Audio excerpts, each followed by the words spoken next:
Welcome to Mother-Daughter Projects. I'm Steph. I'm Vicki. And today we're sitting in front of the bed in the box. And you might be asking, what is a bed in the box? Well, basically, it's a platform to put on a inflatable mattress, and on the back side of it holds all those things for the guests that you have.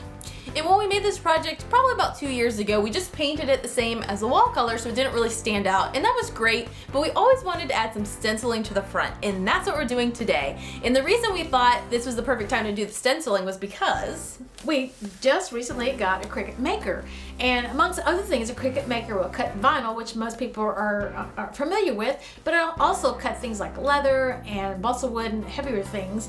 We're using stenciling material, which it easily cuts. So come join us as we show you how we made the stencil and applied it. First, I found clip art of a birch tree that I liked on canva.com. I brought it into Cricut Design Space software and made it 23.5 inches tall. I measured the space I was going to apply this to, and I realized I would need around 10 trees. I decided to add 5 trees to my stencil and use it twice to make 10. I also found a wavy line I liked to represent dirt. You can see 2 trees fit perfectly on one long Cricut cutting mat. With the software set up, I cut 3 pieces of stencil vinyl to the size of the mat, which is 24 inches.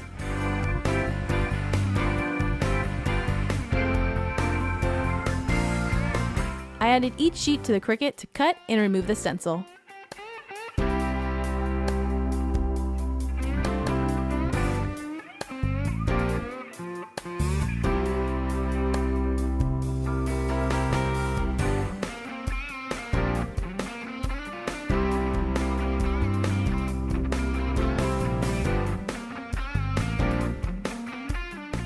Next, we brought the bed in the box to the garage. We laid out the stencil first, then removed the backing and stuck it in place.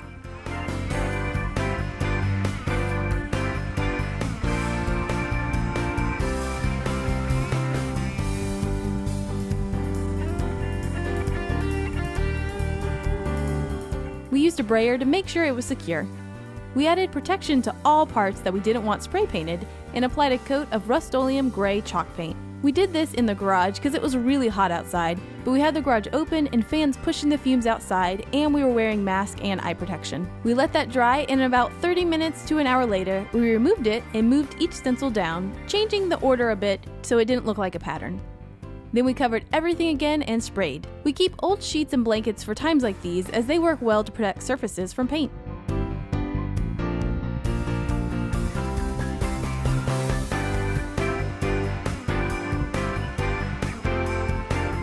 Once the sides were done, we thought we needed one more in the middle, so we cut 1 tree off of a stencil and applied it. Now onto the ground line. My stencil was a little short, but not a problem. We just used frog tape to add a little extra to the line. Frog tape is that green stuff. It's a painter's tape that gives you a really nice clean line.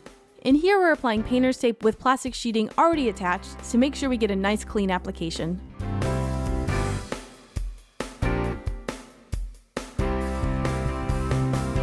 Mom sprayed it and added a little more to areas that you could see the bottom of the tree.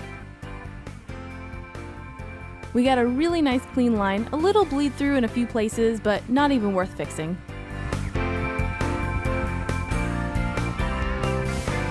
We stood it up and perfect.